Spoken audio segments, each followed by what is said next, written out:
ఆత్మీయారాధనా ఆత్మీయారాధనా ఆత్మీయారాధనా పరలోకపు తండ్రికి పరిశుద్ధముగా ఆత్మ సత్యములతో ఆరాధనా జీవముగల దేవునికి అనుకూలముగా సజీవయాగ శరీరముతో ఆరాధనా ఆత్మీయారాధనా ఆత్మీయారాధనా ఆత్మీయారాధనా ఆత్మీయారాధనా.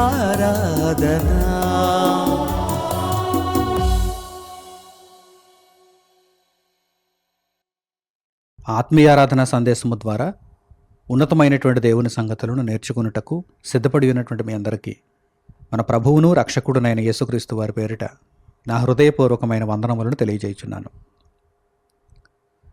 దేవుని యొక్క మహాజ్ఞానమును పరిశుద్ధ గ్రంథము నుండి ఆయన మహాకృప చేత వివరణాత్మకముగా మనం అందరం కూడా నేర్చుకుంటున్నాం. నేర్చుకుంటున్నటువంటి ప్రతి సంగతిని హృదయమందు భద్రపరుచుకుంటూ దానిని మరిచిపోకుండా ఎల్లప్పుడూ జ్ఞాపకాలలో ఉంచుకుంటూ వాటి ప్రకారం నడుచుకోవలసినటువంటి బాధ్యత కూడా మన మీద ఉన్నది. కేవలము వింటే సరిపోదు, విన్న వాక్యాన్ని బదిలిపరుచుకోవాలి. ఆ విన్న వాక్య ప్రకారము మనం నడుచుకోవాలి. అప్పుడు మనకు ఆ వాక్యాన్ని వినుట చేత ఆ సార్థకత ఏర్పడుతుంది, ఆ ప్రయోజనం చేకూరుతుంది. ఈ క్రమంలో ఈరోజు కూడా ఒక ఆలోచనాత్మకమైనటువంటి విషయాన్ని మనం అందరం నేర్చుకుందాం. క్రైస్తవ జీవితంలో శ్రమలు శోధనలు అనేవి అనివార్యం. అయితే శోధన కలిగినప్పుడు మన యొక్క ఆలోచన విధానం ఎలా ఉండాలి? క్రీస్తునందు విశ్వాసం ఉంచినటువంటి మనము శోధన కలిగినప్పుడు ఏ విధముగా నిర్ణయాలు తీసుకోవాలి, మన ఆలోచన విధానం ఎలా ఉండాలి అనే విషయాన్ని ఈరోజు పరిశుద్ధ గ్రంథపు వెలుగులో మనము నేర్చుకోబోతున్నాం. అపొస్తలుడైన పౌలు గారు కొరింథీయులకు పత్రికను రాస్తూ ఈ విషయమై కొన్ని అమూల్యమైనటువంటి సంగతులను చర్చించారు. ఆ విషయాన్ని మొట్టమొదట మనం చూద్దాం. కొరింథీయులకు పౌలు గారు రాసినటువంటి మొదటి పత్రిక 10వ అధ్యాయము 12వ వాక్యం నుండి మీరు చూడండి. పౌలు గారు కొరింథీయులకు రాసిన మొదటి పత్రిక 10వ అధ్యాయము 12వ వాక్యం నుండి, తాను నిలుచున్నానని తలంచుకున్నవాడు పడకుండునట్లు జాగ్రత్తగా చూచుకొనవలెను. మనం నిలుచున్నాము, మనము సరైన మార్గంలో వెళ్ళుచున్నాము అని అనుకుంటున్నప్పుడు ఒక విధమైనటువంటి జాగ్రత్త మనలో ఉండాలి. అంతే తప్ప గర్వం చోటు చేసుకోకూడదు. ఏమంటే సైకిల్ నేర్చుకుంటున్నాడు అనుకోండి, ఒక అబ్బాయి సైకిల్ బాగానే తొక్కేస్తున్నాను కదా అని చెప్పి కాస్త అజాగ్రత్తగా ఉన్నాడా వెంటనే పడిపోతాడు. అందులోనూ నేర్చుకుంటున్నటువంటి ఆ సమయంలో చాలా జాగ్రత్తగా ఉండాలి. ఒక్కసారిగా ఫెడల్ వచ్చేసింది, ఆ తర్వాత సీట్ ఎక్కేసాను, తొక్కేస్తున్నాను అని అనుకుంటే ఇంకా చాలా నేర్చుకోవలసినటువంటి మెలకువలు ఉంటాయి. ఆ మలుపుల దగ్గర ఎలా ఉండాలి, ఎదురుగా వాహనం వస్తున్నప్పుడు మనము చక్కగా ఎలా తప్పించుకోవాలి, పక్క నుంచి వాహనం వెళ్తున్నప్పుడు ఎలా తప్పించుకోవాలి, ఆ కంట్రోలింగ్ ఎలా చేయాలి, సడన్గా ఏదైనా అడ్డొచ్చేస్తే ఆ కంట్రోలింగ్ ఎలా ఉండాలి, ఇవన్నీ కూడా ఎప్పుడూ దృష్టిలో ఉంచుకోవాలి. అదే తప్ప సైకిల్ వచ్చేసింది తొక్కేస్తున్నానని చెప్పి 2 చేతులు గాల్లో అలా చూపిస్తూ ఆ హ్యాండిల్ విడిచిపెట్టి ఇష్టానుసారంగా తొక్కుతున్నాడు అనుకోండి, వెంటనే పడిపోతాడు. అట్టి మాదిరిగా క్రైస్తవ విశ్వాస జీవితంలో మనము నిలుచున్నాము అని తలంచుకుంటే పడిపోకుండా ఉండడానికి జాగ్రత్త పడుతూ ఉండాలి. మీకు అర్థమవుతుందా? మనము సరిగ్గా చక్కని మార్గంలో నడుచుకుంటున్నాం, యేసుక్రీస్తు ప్రభువు మనకు సూచించినటువంటి విధానంలోనే మనం వెళుతున్నాం అని మనం అనుకున్నప్పుడు, నిజంగానే వాక్య ప్రకారం మనం బ్రతుకుతున్నప్పుడు మనలో ఉండవలసినటువంటి జాగ్రత్త ఏంటి? మనం పడిపోకూడదు. పడిపోయేటువంటి అవకాశాలు నిత్యం పొంచి ఉంటాయి. మనలను పడగొట్టడానికి అపవాది అయిన వాడు నిత్యం ప్రయత్నిస్తూనే ఉంటాడు. వాడు ఆగుతాడా? వాడు ఆగడు. మనలను పడగొట్టడానికి, ఏదో ఒక శోధనకు గురి చేయటానికి, క్రైస్తవ జీవితంలో మనలను నిలువరించటానికి, బలహీనులనుగా చేయటానికి వాడు ఎల్లప్పుడూ ప్రయత్నం చేస్తూనే ఉంటాడు. కనుక తాను నిలుచున్నాను అని తలంచుకున్నవాడు పడిపోకుండానట్లు జాగ్రత్త పడాలి. అంతే తప్ప గర్వం చోటు చేసుకోకూడదు, అహంభావం చోటు చేసుకోకూడదు. నేను బాగానే బ్రతుకుతున్నాను అనుకున్నావా, అదే తొలిమెట్టు, పడిపోవడానికి అదే ప్రారంభం. కనుక ఎల్లప్పుడూ కూడా జాగ్రత్త పడుతూ ఉండాలి, పడిపోకుండానట్లు జాగ్రత్త పడుతూ ఉండాలి. ఆ తర్వాత మాటలు చూడండి. సాధారణముగా మనుష్యులకు కలుగు శోధన తప్ప మరి ఏదియు మీకు సంభవింపలేదు. ఏమంటే సాధారణంగా మనుషులకు కలుగు శోధనలు ఉంటాయి, అసాధారణంగా కొంతమందికి ప్రత్యేకంగా కలిగేటువంటి శోధనలు ఉంటాయి. కొరింథు ప్రాంతంలో ఉన్నటువంటి సంఘ విశ్వాసులకు ఇంకా ఆ టాప్ మోస్ట్ నాట్స్ ఇంకా వారు అధిగమించలేదు. ఇంకా ఎక్కడున్నారు? సాధారణంగా అందరికీ కలిగేటువంటి శోధనలే వారికి కలుగుతున్నాయి. వీటిని అధిగమించారనుకోండి, ఇంకా ఎక్కడికి వెళ్ళాలి? టాప్ నాట్స్కి వెళ్ళిపోవాలి, టాప్ ప్లేస్. ఇక సాతాను రియల్ ఎంట్రీ ఇచ్చేస్తాడనమాట. రియల్ ఎంట్రీ మొట్టమొదట పిల్లదయ్యాలతో వాడు ట్రై చేస్తాడు. పిల్లదయ్యాలకు వీరు పడిపోతారులే, పిల్ల అపవిత్రాత్మలు, చిన్న చిన్న అపవిత్రాత్మలు, వారికి వీరు పడిపోతారులే, నా వరకు అక్కర్లేదనుకుంటాడు సాతాను, అపవాది. వాడిని వెంబడించుచున్నటువంటి దురాత్మలు కూడా చాలా ఉన్నాయి కదా. ఈ దురాత్మలలో చిన్న చిన్న దురాత్మలు ఉంటాయి. ఆ దురాత్మలకు చాలామంది పడిపోతారు. ఆ దురాత్మలకు చాలామంది పడిపోతారు. ఆ దురాత్మలన్నింటినీ ఓడించేస్తూ ఓడించేస్తూ ఓడించేస్తూ ముందుకు వచ్చేస్తున్నాం అనుకోండి, వీడు ఒక్కసారిగా మన వైపు చూస్తాడు. చూసి, ఏంటి నా శిష్యులందరినీ ఓడించావా, నన్ను వెంబడిస్తున్న వారందరిని ఓడించావా, అయితే నీతో నేనే పోటీ పడతానంటాడు, నీతో నేనే తలపడతానంటాడు సాతాను. అది అసాధారణంగా ప్రత్యేకంగా ఆయా సందర్భాలలో గొప్ప గొప్ప నీతిమంతులు ఎదుర్కొనేటువంటి శోధనలు అన్నమాట. నిజంగా ఆ స్థాయికి ఇంకా మనం వెళ్ళామా? ఒక్కసారి పరీక్షించుకోవాలి. చిన్న చిన్న శోధనల దగ్గరే మనము లొంగిపోతూ మోకాళ్ళు వేసేసి సాతానుకు మనము లోబడిపోతున్నామా? దేవుని వాక్యాన్ని విడిచిపెడుతున్నామా? ఇక్కడ మనం పరీక్షించుకోవాలి. చిన్న చిన్న శ్రమలకు, చిన్న చిన్న శోధనలకు, చిన్న చిన్న ప్రలోభలకు మనం లొంగిపోతున్నామా? చూసుకోవాలి. అందుచేతనే తాను నిలుచున్నానని తలంచుకున్నవాడు పడిపోకుండానట్లు జాగ్రత్త పడాలి. ఒక శోధన తర్వాత మరో శోధన వస్తుంది, ఒక శ్రమ తర్వాత మరో శ్రమ వస్తుంది. చూడండి, వ్రాయబడిన మాటలు చూడండి. సాధారణముగా మనుషులకు కలుగు శోధన తప్ప మరి ఏదియూ మీకు సంభవింపలేదు. దేవుడు నమ్మదగినవాడు. పరలోకమందున్న తండ్రి అయిన దేవుడు పర్యవేక్షిస్తున్నాడు, అందరినీ పర్యవేక్షిస్తున్నాడు. ఎవరిని ఎంతవరకు శోధనకు అనుమతించాలనేది దేవుని దగ్గర నుండి రావాలి, దేవుడు అనుమతించాలి. అంతే తప్ప సాతాను అనుకుంటే సరిపోదు, దేవుని యొక్క అనుమతి కావాలి. దేవుని దగ్గర నుండి పర్మిషన్ తీసుకోవాలి పరీక్షించడానికి. దేవుడు నమ్మదగినవాడు, మీరు సహింపగలిగినంత కంటే ఎక్కువగా ఆయన మిమ్మును శోధింపబడనీయడు. అంతకంటే ఎక్కువగా శోధించాడంటే అపవాది ఇక అతడు తట్టుకోలేడు అని దేవుడు నిర్ణయించినప్పుడు అంతకంటే ఎక్కువగా ఆయన శోధింపబడనీయడు. ఈ విషయాన్ని చాలా జాగ్రత్తగా మనం ఇక్కడ ఆలోచించాలి. పరలోకమందున్న దేవుడు అన్నింటినీ కూడా పర్యవేక్షిస్తున్నాడు. నేను సహింపజాలినంత శోధన మాత్రమే నాకు అనుమతించబడుతుంది తప్ప దానికి మించిన శోధన నాకు దేవుడు ఇయ్యడు, దేవుడు అనుమతించడు అనే విషయాన్ని మనము తీసుకోగలిగితే ఏ శోధనకు కూడా మనము వెనకడుగు వేయం, బెదరం, జడియం. దేవుడు మన బలాన్ని చూస్తున్నాడు. నా కుమారుడా, నా కుమారి, ఇదిగో నీకున్నటువంటి విశ్వాస బలము చేత ఈ శోధనను నీవు అధిగమించగలవు అని దేవుడు నిర్ణయించే శోధనను మనకు అనుమతిస్తున్నాడు. మనమేమనుకుంటున్నాం? మనము అనుభవించలేనంత శోధనను దేవుడు మనకిచ్చేశాడని బెదిరిపోతున్నాం. మీకు అర్థమవుతుందా? నేను అనుభవించలేనంత శోధన నాకు వచ్చేసింది, దీనిని మనుషులెవరూ కూడా అనుభవించలేరు, ఏ మనిషి కూడా నా స్థానంలో ఉంటే దీనిని అనుభవించలేడు అని చెప్పి సాతానుకు లొంగిపోతున్నారు చాలామంది. అలా ఉండకూడదు. దేవుడు మనకు అనుమతించినటువంటి శోధనలు, శ్రమలు ఇవన్నీ కూడా మనము తట్టుకోగలిగినవి. ఏమంటే ఎప్పుడైతే ఈ మాట మనకు అర్థమైందో మనలో ఒక మంచి ధైర్యం వచ్చేస్తుంది, ఒక గొప్ప ధైర్యం మనలో పుడుతుంది. నేను దీనిని అనుభవించగలను, నేను దీనిని అధిగమించగలను కనుకనే దేవుడు నాకు అనుమతించాడు. కనుక నేనెందుకు బెదిరిపోవాలి, నేనెందుకు జడిసిపోవాలి? దేవుడు నా బలాన్ని అంచనా వేశాడు. దేవుడు నాకు సహాయాన్ని ఇచ్చి నన్ను ఈ పోటీలో నిలబెట్టాలనుకుంటున్నాడు.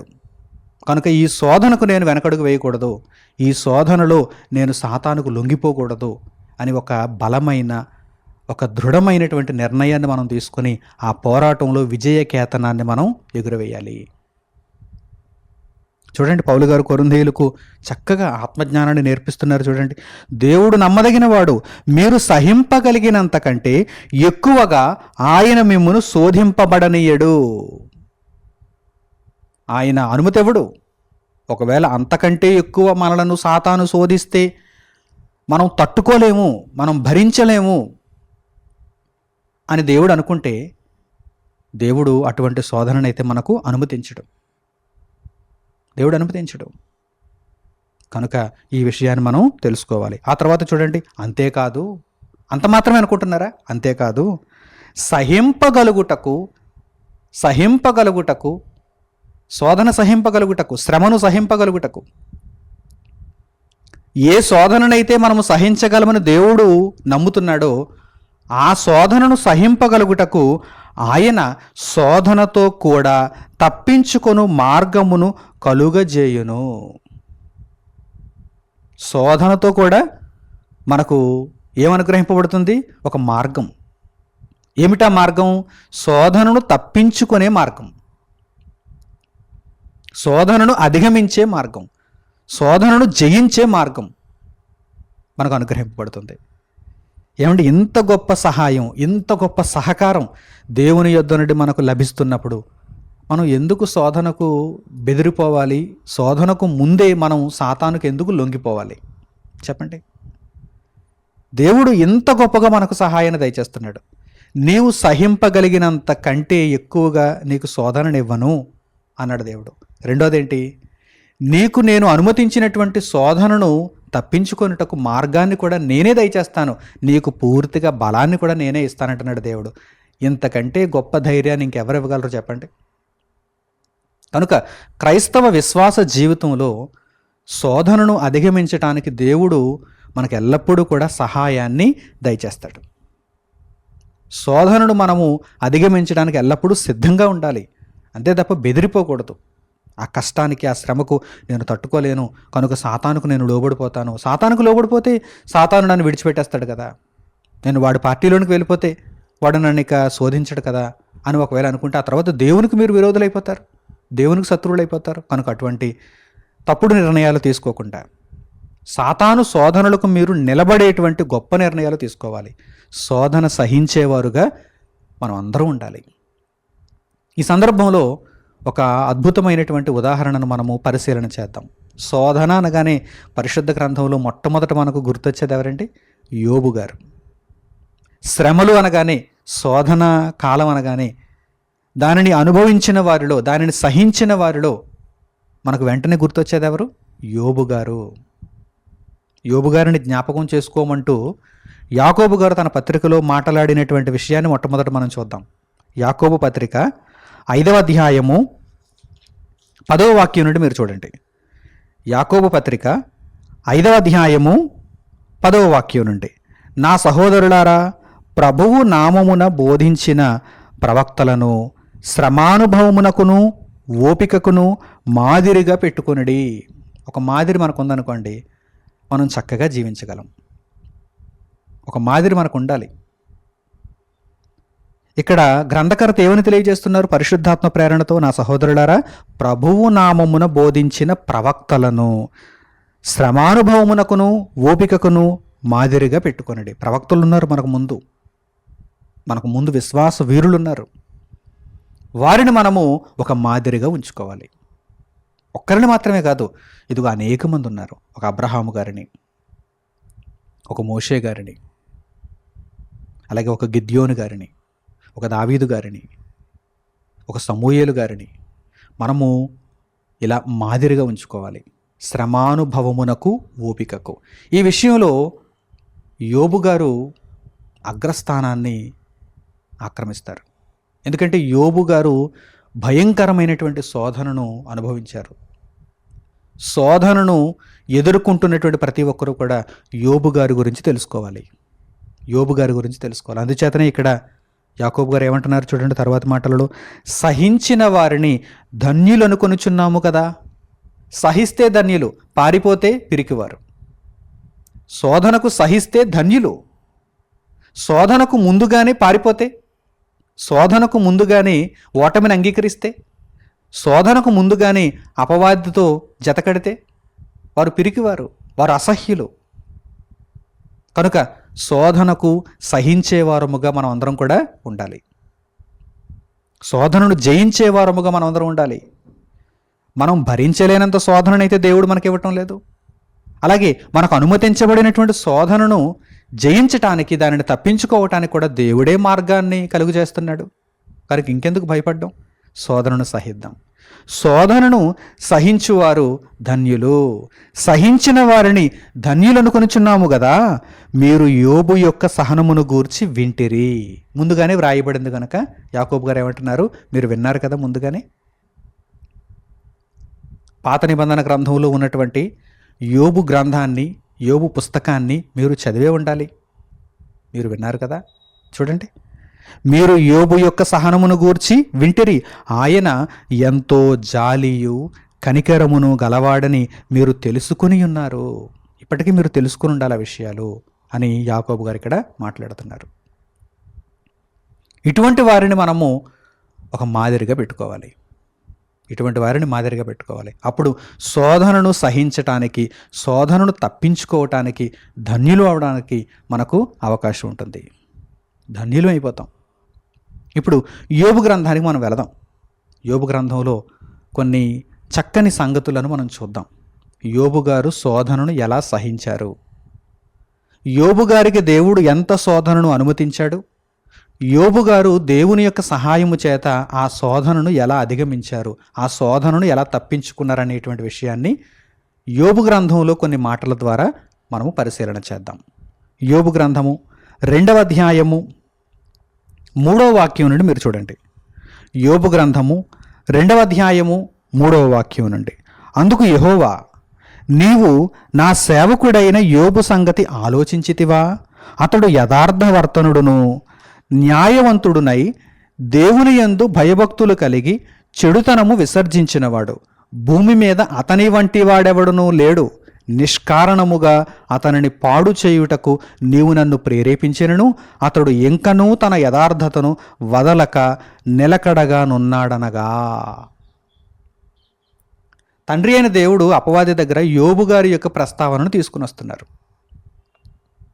ఏమంటే యోబు గారికి దేవుడు శోధనను ఎంతవరకు అనుమతించాడంటే, అసలు సాధారణంగా మనుష్యులలో అందరికీ కూడా ఎంత శోధన అనుగ్రహింపబడదు. కలిగిన ప్రతి దానిని ఊడ్చేమంటున్నాడు అపవాది. నిన్ను యోబు విడిచిపెట్టేస్తాడు, తన నీతిని యథార్థతను వదిలేస్తాడు అని అపవాది దేవునిని ప్రేరేపించినా కానీ యోబు గారు ఏమాత్రము నీతిని యథార్థతను వదలలేదు. యోబు గారు టాప్ నాట్స్కి వెళ్ళిపోయారు, టాప్ ప్లేస్. సాధారణంగా మనుషులకైతే ఎంత భయంకరమైనటువంటి శోధన అయితే అనుగ్రహింపబడదు, మనుషులకు అంత బలమైనటువంటి విశ్వాసం ఉండకపోవచ్చు, కానీ యోబు గారిలో ఉంది. యోబు గారిలో ఎంత గొప్ప విశ్వాసం ఉందో చూడండి. యోబు గారు ఎంత గొప్ప నీతిమంతుడు చూడండి. యోబు గారిలో ఉన్నటువంటి యథార్థత ఎంత ఉన్నతమైనదో చూడండి. తనకు కలిగిన సమస్తము అతనిని విడిచిపోయినప్పటికీ దేవుని ఎడల భయభక్తులను అతడు విడిచిపెట్టడం లేదు. దేవుని ఎడల భయభక్తులను అతడు విడిచిపెట్టడం లేదు. కనుక దేవుడు యోబు ఇంకా శోధనను భరిస్తాడు, ఇంకా శోధనను అతడు జయిస్తాడు అని ఒక నిర్ణయానికి వచ్చాడు. అందుచేత అపవాది దగ్గర తండ్రి అయిన దేవుడు యోబు గారి యొక్క ప్రస్తావనను తీసుకుని వచ్చారు. ఇదిగో, నేను యోబునకు కలిగినటువంటి సమస్తాన్ని తీసేశాను, అతడు ఇంకా నీతిని యథార్థతను విడిచిపెట్టలేదు. దట్ ఈజ్ మై సన్, నా కుమారుడు అంటే అలా ఉంటాడు అని దేవుడు గర్వంగా చెప్పుకుంటున్నాడు. ఇప్పుడు అపవాది అయిన వాడు ఇంకా శోధించడానికి అనుమతిని పొందుతున్నాడు. లేదు లేదు, నేను ఇంకా శోధిస్తాను, ఇంకా కొన్ని విధానాలు నా దగ్గర ఉన్నాయి, ఇంకా నాకు కొన్ని విధానాలు ఉన్నాయి, ఆ విధానాలలో నేను వెళితే యోబును నేను నాకు తలదించేలా చేసుకోగలను అని అపవాది అక్కడ బేరాలు పలుకుతున్నాడు. చూడండి, అపవాది చర్మము కాపాడుకొనుటకై చర్మమును, తన ప్రాణమును కాపాడుకొనుటకై తనకు కలిగినది యావత్తును నరుడు ఇచ్చును గదా, ఇంకొకసారి నీవు చేయి చాపి అతని ఎముకను అతని దేహమును మొత్తిన ఎడల అతడు నీ ముఖము ఎదుటనే దూషించి నిన్ను విడిచిపోవును అనెను. సాధారణంగా నరులు ఏం చేస్తారో తెలుసా? తమ చర్మమును కాపాడుకొనుటకు చర్మమునకు ప్రతిగా చర్మమును ఇచ్చేస్తారు. చర్మాన్ని కాపాడుకోవడానికి చర్మాన్ని ఇచ్చేస్తారు. తమ ప్రాణాన్ని కాపాడుకోవడానికైతే తమకు కలిగినది యావత్తునిచ్చేస్తారు. ఇక వారికి కన్నుల ఎదుట ఏం కనిపించదు, ప్రాణం ఉంటేనే కదా అన్నీ. కనుక ఈ ప్రాణాన్ని కాపాడుకొనుటకు నా దగ్గర ఉన్న సమస్తాన్ని ఇచ్చేస్తానని నరుడు తెగిస్తాడు. సాధారణంగా నరుల యొక్క ప్రవర్తన అలాగే ఉంటుంది, వారి యొక్క ఆలోచన విధానం అలాగే ఉంటుంది. అందరిలాగే యోబు కూడా ఉన్నాడు అని అపవాది భ్రమిస్తున్నాడు. కానీ యోబు టాప్ నాచ్, యోబు చాలా ఉన్నతుడు. అందుచేతనే యాకోబు గారు అంటున్నారు, మాదిరిగా పెట్టుకోండి. మాదిరి లెక్క ఎలా ఉంటుంది? మనకు లెక్కలన్నీ చేయటానికి చక్కగా విషయాన్ని నేర్పించేదిగా ఉంటుంది. ఒక బలహీనమైనటువంటి చిన్న లెక్కని మాదిరిగా పెట్టరు. ఒక 2 స్టెప్పుల్లో తేలిపోయేటువంటి లెక్కని, పొడి పొడిగా తేలిపోయేటువంటి లెక్కని మాదిరిగా ఎవరు. మనకు అన్నీ చెప్పాలి, అన్ని విషయాలు ఆ లెక్కలో మనకు తెలియాలి. అప్పుడు తరువాత మిగిలినటువంటి లెక్కలన్నీ మనం చేయడానికి అవకాశం ఉంటుంది. మాదిరి ఎగ్జాంపుల్ యోబు గారిని ఈ విషయంలో ఇంకా శోధించటానికి అపవాది అయిన వాడు దేవుని దగ్గర అనుమతి అడుగుతున్నాడు. ఇప్పుడు దేవుడు అనుమతిని ఇచ్చాడా, ఇవ్వలేదా? ఇచ్చాడు. ఎందుకు ఇచ్చాడు అనుమతి? యోబు సహించగలడు. దేవుడు నిర్ణయించాడు, యోబు సహించగలడు. అంచెలంచెలుగా పరీక్షించాడు దేవుడు, యోబు సహించగలడు. మొదటి స్టెప్లోనే వెళ్ళిపోయాడు అనుకోండి, ఇక ఇంతవరకు వచ్చేటువంటి అవకాశం లేకపోను. సహించాడు, ఎగ్జాంపుల్ అయిపోయాడు, మాదిరి అయిపోయాడు. మీరు ఆలోచన చేస్తున్నారా? కనుక దేవుడు అనుమతినివ్వాలి అనుకున్నాడు. ఇంకా శోధించడానికి అనుమతినివ్వాలి అనుకున్నాడు. దేవుడు శోధనకు అనుమతిని ఒక్కటే ఇవ్వలేదు, ఇంకా ఏమిచ్చాడు? శోధనను తప్పించుకొనుటకు యోబునకు మార్గమును కూడా ఇచ్చాడు. యోబు మనస్సును తెరిచాడు. యోబు తన నీతిని యథార్థతను విడిచిపెట్టకుండా ఉండు నిమిత్తము యోబుకు దేవుడు సహాయం చేస్తున్నాడు, జ్ఞానాన్ని ప్రబోధిస్తున్నాడు. ఎలా ప్రవర్తించాలి, అటువంటి క్లిష్ట పరిస్థితులలో ఎలా ప్రవర్తించాలి అనే విషయాన్ని దేవుడు యోబుకు నేర్పిస్తున్నాడు. మనము ఎంతైతే సహించగలమో అంత శోధన మనకు అనుగ్రహింపబడుతుంది. మనము శోధనను అనుభవిస్తున్నప్పుడు దానిని అధిగమించడానికి, దానిని తప్పించుకోవడానికి మార్గము కూడా దేవుని యొద్ద నుండి మనకు అనుగ్రహింపబడుతుంది అనే విషయాన్ని ఇప్పుడు మీరు చక్కగా నేర్చుకోండి. చూడండి, అందుకు యెహోవా, తర్వాతి మాటలు, అందుకు యెహోవా అతడు నీ వశమున నున్నాడు, నీకు అప్పగించాను, అతడు నీ వశమున నున్నాడు, అతని ప్రాణము మాత్రము నీవు ముట్టవద్దని సెలవిచ్చాను. అలాగని ప్రాణం తీయొద్దు. అతని ప్రాణము తప్ప, ఇదిగో అతనిని నీ వశము నుంచుతున్నాను. ఎంత శోధిస్తావో శోధించు. నా ముఖము ఎదుటే నన్ను దూషించి వెళ్ళిపోతాడని నీవు ప్రగల్భాలు పలుకుతావా? ఎంత శోధిస్తావో శోధించు, నీకు సెలవిస్తున్నాను, ప్రాణం ముట్టొద్దు అన్నాడు దేవుడు. తర్వాత మాటలు, కాబట్టి అపవాది యెహోవా సన్నిధి నుండి బయలువెళ్ళి అరికాలు మొదలుకొని నడి నెత్తి వరకు బాధగల కురుపులతో యోబును మొత్తెను. అతడు ఒళ్ళు గోకుకొనుటకై చిల్లపెంకు తీసుకుని బూడిదలో కూర్చుండగా. పరిస్థితి ఎంత దయనీయంగా మారిపోయిందండి. ఏమంటే అన్నీ పోయాయి, కనీసం ప్రశాంతంగా ఏదో అన్నవస్త్రములు కలిగి జీవిద్దాం అనుకుంటే అది కూడా లేదు. అది కూడా లేదు. అంటే శోధనలో ఇది ఇక పరిపూర్ణమైనటువంటి స్థాయి అన్నమాట. శోధనలో ఇది పరిపూర్ణమైనటువంటి స్థాయి. శ్రమలు, ఇబ్బందులలో ఇక నరులకు దేవుడు ఎంతైతే అనుమతించగలడో ఆ అత్యున్నతమైనటువంటి స్థాయి అన్నమాట. ఆ చివరి స్థాయి అన్నమాట ఇది. అపవాది అయినవాడు అరికాలు మొదలుకొని నడినెత్తి వరకు బాధ కలిగినటువంటి కురుపులతో యోబును మొత్తెను. అతడు ఒక చిల్లపెంకు తీసుకొని బూడిదలో కూర్చుని ఒళ్ళు గోక్కుంటున్నాడంటే ఎంత వైభవంతో ఉన్నాడు. గత కాలంలో ఎంత వైభవంతో ఉన్నాడు. ఇప్పుడు అతని పరిస్థితి ఏంటి? నిజంగా ఆ కాలంలో యోబును, ఇదిగో ఇప్పుడున్న యోబును చూచినటువంటి వారు దేవుని జ్ఞానమును ఎరుగకపోతే ఏమని మాట్లాడతారు? చూడండి, అతని భార్యే ఏమని మాట్లాడిందో చూడండి. అతని భార్యకు తెలుసు కదా గత కాలంలో ఎంత వైభవంతో ఉన్నాడు, ఎంతమంది సేవకులు చుట్టూ ఉండేవారు. చిటికేస్తే ఇదిగో ఏదైనా సరే అతని కాళ్ళ దగ్గరకు వచ్చేది. అతడు అందరి చేత కూడా కొనియాడబడ్డాడు, కీర్తింపబడ్డాడు, ఘనపరచబడ్డాడు. ఇప్పుడేంటి ఇలా ఉన్నాడు? ఈ బ్రతుకు అసలు అవసరమా? ఇలా బ్రతుకుతున్న ఈ బ్రతుకు ఇతనికి అవసరమా అని అనుకుంది. చూడండి, అందుకు అతని భార్య వచ్చి అతని దగ్గరికి ఏమంటుందో చూడండి. అతని భార్య వచ్చి, నీవు ఇంకను యథార్థతను వదలకయుందువా? యథార్థతను విడిచిపెట్టు, ఇంకా నీతి అంటావేంటి, ఇంకా భక్తి అంటావేంటి, ఇంకా దేవుడు అంటావేంటి? ఆ దేవుని వలన నీకు ఏమొచ్చింది? ఏం మిగిలింది? ఏం సుఖపడుతున్నావు నువ్వు? అసలు ఇటువంటి బ్రతుకు కూడా బ్రతుకేనా? ఈ కష్టంలో, ఇంత వేదనలో, ఇంత శోధనలో, ఇంత శ్రమలో ఏంటయ్యా నీ జీవితం? అసలు బ్రతికుండి ఇక ప్రయోజనమే ఉంది అని అంటుంది. ఇంకను యథార్థతను వదలకయుందువా? దేవుని దూషించి మరణము కమ్మనెను. ఏమంటుందండి? సొంత భార్య అంటే ఏమంటుందండి? నీవు దేవుని దూషించి చచ్చిపో అంటుంది. నీవు దేవుని దూషించి చచ్చిపో అంటుంది. దేవుని దూషించి మరణము కమ్మనెను. ఇదిగో నా దగ్గరున్న సమస్తాన్ని తీసేసుకున్నావు, నీ అనుమతి ఉంటేనే కదా ఇవన్నీ పోతాయి.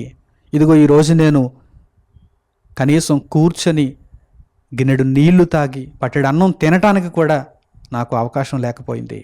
ఇదిగో బూడిదలో కూర్చున్నాను, నడినెత్తి వరకు కురుపులు బాధిస్తున్నాయి, ఒక చిల్ల పెంకు తీసుకుని గోక్కుంటున్నానంటే నా పరిస్థితి ఏంటి అని చెప్పి నీవు దీన్ని అంతటిని తలచుకుంటూ ఇంత శోధనను నీకు అనుమతించినందుకు దేవుని దూషించి చచ్చిపో అంటుంది.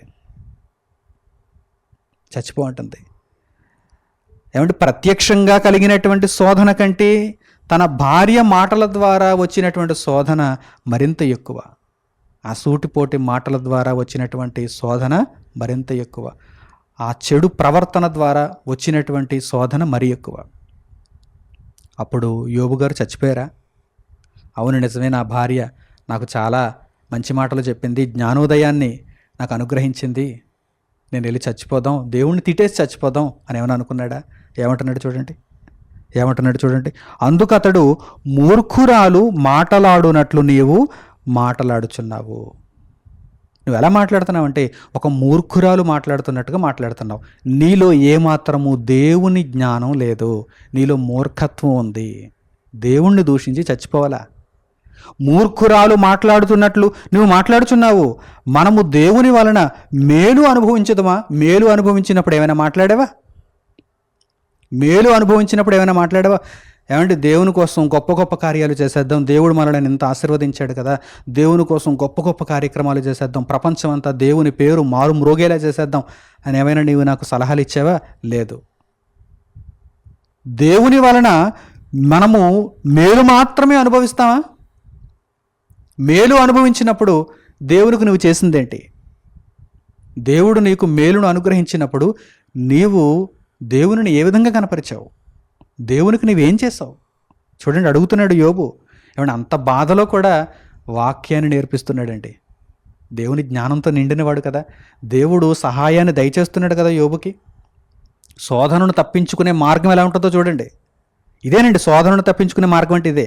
శోధన ఇదిగో అతని దగ్గరకు వచ్చేస్తుంది, అతని మీదకు వచ్చేస్తుంది, అతనిపై దాడి చేస్తోంది శోధన. అప్పుడు ఆ శోధనను ఎలా జయిస్తున్నాడు చూడండి యోబు. ఆ శోధనను ఎలా తప్పించుకుంటున్నాడు చూడండి యోబు. దేవుడు సహాయాన్ని దయచేస్తున్నాడండి, ఈ జ్ఞానాన్ని అనుగ్రహిస్తున్నాడు యోబుకి. యోబు గారు అంటున్నారు, మనము దేవుని వలన మేలు అనుభవించదమా, కీడును మనము అనుభవింప తగదా అనేను. కీడు కూడా అనుభవించాలి.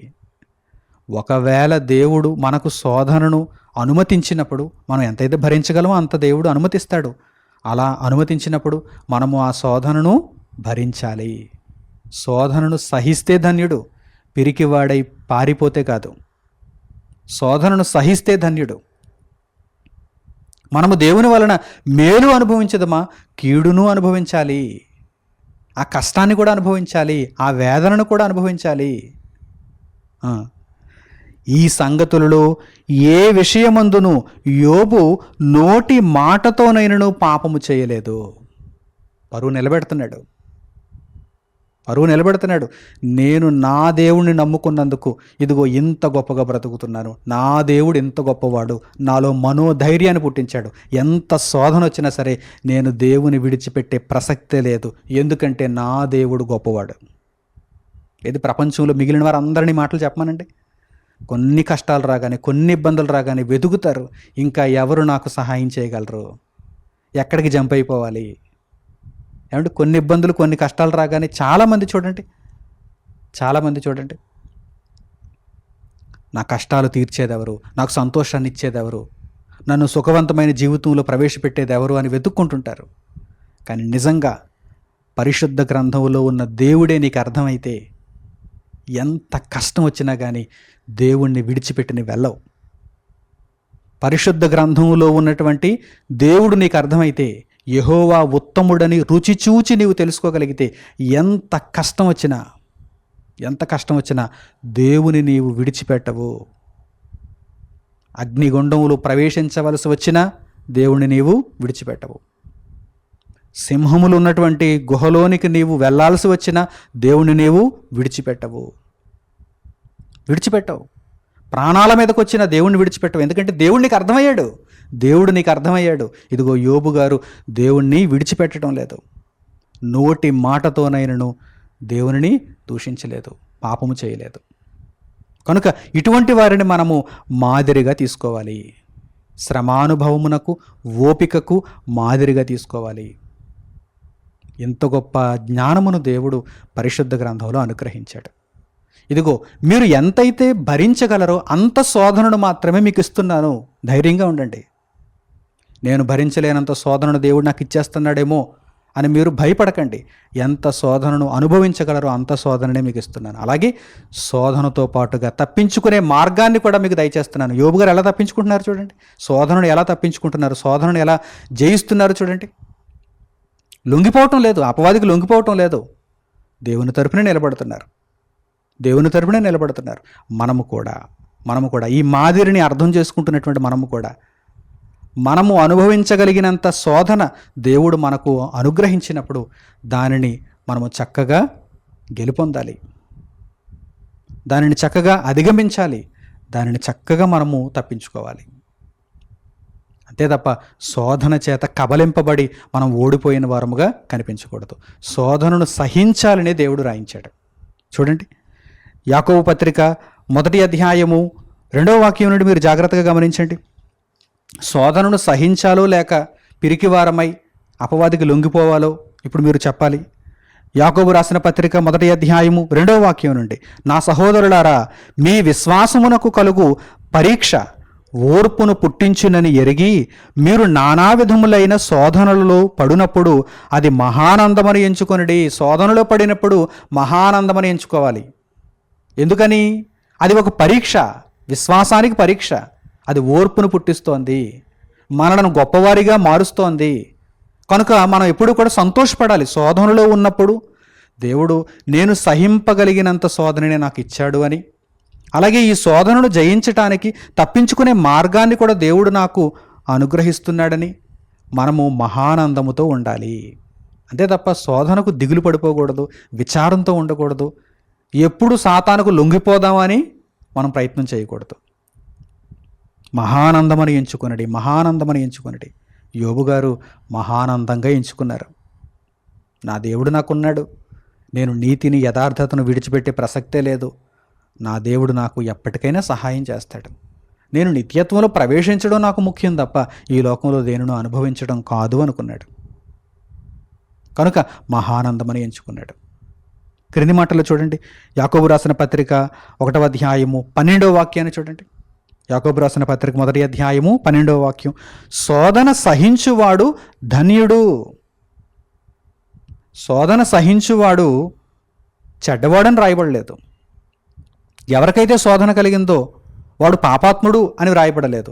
శోధన సహించువాడు ధన్యుడు. He is blessed.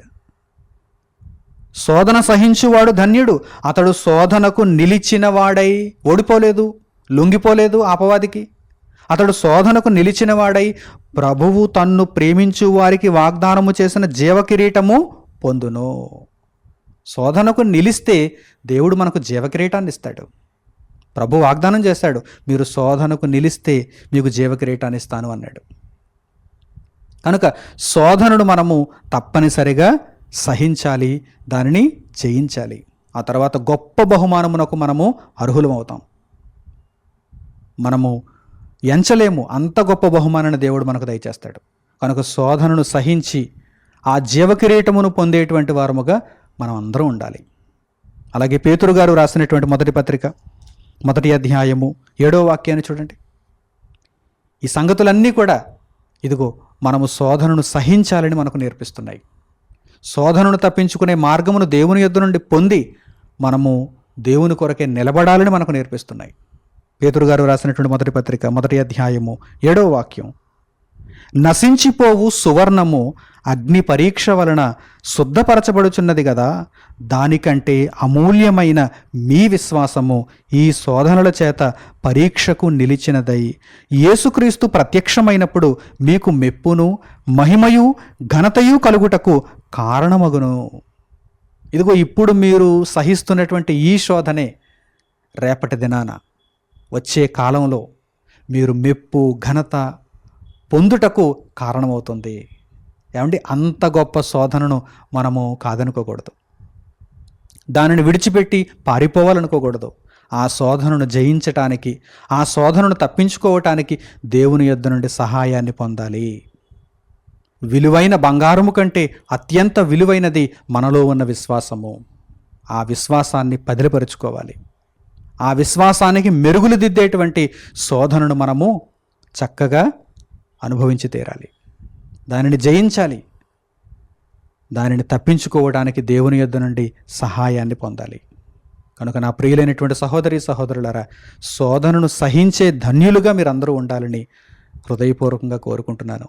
శోధనకు భయపడుతూ అపవాదికి లొంగిపోయేవారుగా ఉండకూడదని నేను మిమ్మల్ని అందరినీ కోరుకుంటున్నాను. ఈ పాఠ్యాంశము ద్వారా మీరు చక్కగా జ్ఞానమును నేర్చుకున్నారని తలంచుచు ఇక మీదట దేవుని కొరకు నిలిచేవారుగా, ప్రభువును వెంబడించేవారుగా, దేవుని వాక్యమును అనుసరించేవారుగా ఉండాలని కోరుకుంటూ ఈ వాక్య సందేశమును ఇంతటితో నేను ముగిస్తున్నాను. తండ్రి అయిన దేవునికి ప్రార్థనలో ఏకీభవించండి. మహోన్నతుడును మహాపరిశుద్ధుడునైన మా కన్న తండ్రి, ఉన్నతమైనటువంటి వాక్యము ద్వారా మా హృదయములను మీ జ్ఞానమునకు చేరువ చేసి మీ మార్గములో నడిపించుచున్నందుకు మా హృదయపూర్వకమైన కృతజ్ఞతాస్తుతులను మీకు తెలియజేస్తున్నాము. నాయన, మీ మాటలను విన్న తరువాత వాటి ప్రకారము గైకొనుచు మీ చిత్తమును నెరవేర్చుటలో స్థిరమైనటువంటి బుద్ధి కలిగి ఉన్నవారముగా మమ్మల్ని అందరినీ మీరు దీవించండి. నాయన, మీరు అనుమతించినటువంటి శోధనను మేము అనుభవించుటకు, అధిగమించుటకు సహాయమును మాకు దయచేయండి. తప్పించుకునే మార్గమును కలిగించండి. ఎట్టి పరిస్థితుల్లోనూ మీ ఆలోచనకు భిన్నంగా మేము ప్రవర్తించకుండా ఉండటానికి మాకు సహాయమును దయచేయండి. నాయన, లోకమందున్నటువంటి అనేక మంది నామకార్థ భక్తులు ఈ మీ మాటలు విన్న తర్వాత అసలు శిశులైనటువంటి భక్తి జీవితంలోనికి అడుగు పెట్టడానికి కృపను దయచేయమని మిమ్మల్ని వేడుకుంటూ, నిత్య జీవాన్ని సంపాదించుకున్నట్లుగా వాస్తవమైన బ్రతుకులోనికి వారు అడుగు పెట్టడానికి వారి జ్ఞాననేత్రము తెరుచుకున్నట్లుగా మీ కృపను చూపించమని వేడుకుంటూ మా ప్రార్థన మనవులను మా ప్రభువును మా రక్షకుడునైన యేసుక్రీస్తు వారి పేరిట మిమ్మల్ని వేడుకొనిచున్నాము తండ్రి. ఆమేన్. అందరికీ వందనములు. సెలవు.